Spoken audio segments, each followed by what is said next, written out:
Hi fam, good morning! Naalala niyo ba nung panahon na down kayo, discouraged, hindi alam kung anong gagawin kasi punong-puno ng problema yung isipan, to the point gusto mo nang sumuko. Then suddenly someone tapped you in the back, called you, stayed with you, and listened to any concerns that you have. What a relief, di ba? You were encouraged at that moment. I remember Barnabas in the Bible, whose name means son of encourage or comfort. There was a time Paul experienced a powerful conversion in his life, but believers doesn't accept him, believe him, and they were afraid because he was a former persecutor. But here comes Barnabas, who vouched for Paul and tell the believers that he was a new man. Through this encouragement, Paul was accepted in the church and did great things together with Barnabas. Another example was Mark. Through the encouragement, Mark was given another chance. In this situation, maraming mga tao ang namumblema, natatakot, nadi-discourage. We can be like Barnabas. We can be an encourager to them. Sabi nga sa 1 Thessalonians chapter 5 verse 11, "So encourage one another and build each other up just as you are doing."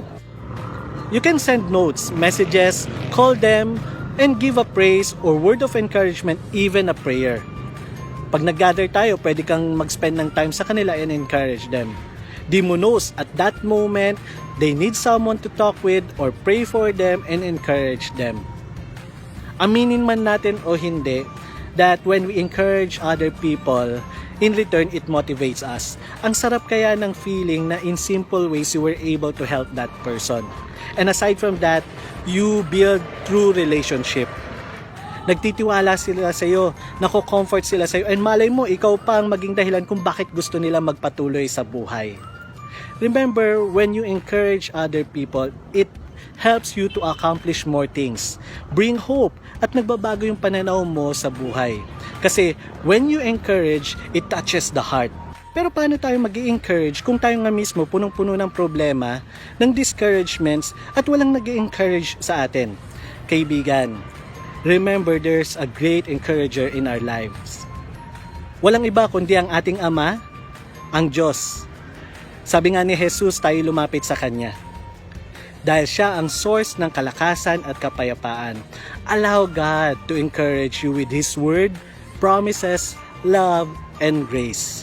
If no one encourages, then God will bring you hope, comfort, and peace. He will be the one to encourage you.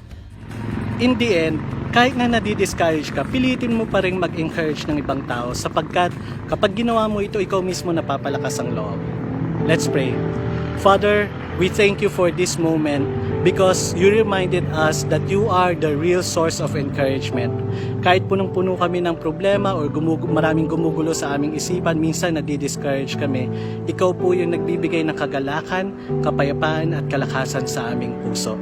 Panginoon, dalangin ko po lahat ng aming mga frontliners, health workers, government officials na kapag may mga times na na-frustrate sila, nalulungkot sila, may your word encourage them.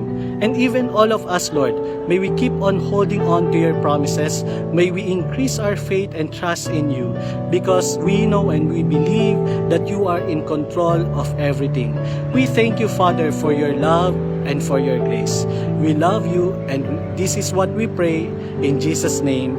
Amen and amen. So, ano pang kailangan mong gawin ngayon? Mag-encourage ka ng ibang tao. Bye!